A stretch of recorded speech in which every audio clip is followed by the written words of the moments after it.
बुझी मोमबत्ती। एक पिता अपनी 4 वर्षीय बेटी मिनी से बहुत प्रेम करता था। ऑफिस से लौटते वक्त वह रोज उसके लिए तरह तरह के खिलौने और खाने पीने की चीजें लाता था। बेटी भी अपने पिता से बहुत लगाव रखती थी और हमेशा की तोतली आवाज में पापा पापा कहकर पुकारा करती थी। दिन अच्छे बीत रहे थे कि अचानक एक दिन मिनी को बहुत तेज बुखार हुआ। सभी घबरा गए। वे दौड़े हुए डॉक्टर के पास गए, पर वहां ले जाते जाते मिनी की मृत्यु हो गई। परिवार पे तो मानो पहाड़ ही टूट पड़ा और पिता की हालत तो मृत व्यक्ति के समान हो गई की हालत। मिनी के जाने के हफ्ते बाद भी वो ना किसी से बोलते ना बात करते, बस रोते ही रहते। यहाँ तक कि उन्होंने ऑफिस जाना भी छोड़ दिया और घर से निकलना भी बंद कर दिया। आस पड़ोस के लोगों और नाते रिश्तेदारों ने उन्हें समझाने की बहुत कोशिश की, पर वो किसी की ना सुनते। उनके मुख से बस एक ही शब्द निकलता, मिनी।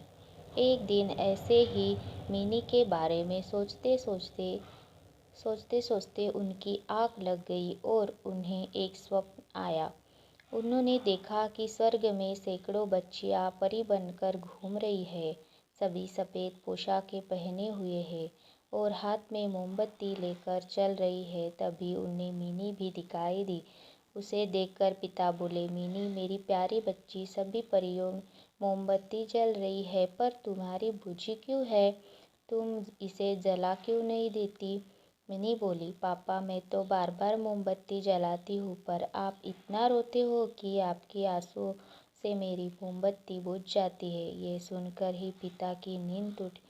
उन्होंने अपनी गलती का एहसास हो गया। वो समझ गए कि उसने इस तरह दुखी रहने से उनकी बेटी खुश नहीं रह सकती और ना पुनः सामान्य जीवन की तरफ बढ़ने लगे। मित्रों, किसी करीबी जाने का गम शब्दों से बयां नहीं किया जा सकता, पर कहीं ना कहीं हमें अपने आप को मजबूत करना होता है, अपनी जिम्मेदारियों को निभाना होता है और शायद ऐसा करना ही मरने वालों की आत्मा को शांति देता है। इससे कोई संदेह हमसे प्रेम करते हैं और हम खुशी देखना चाहते हैं आपके जाने के बाद।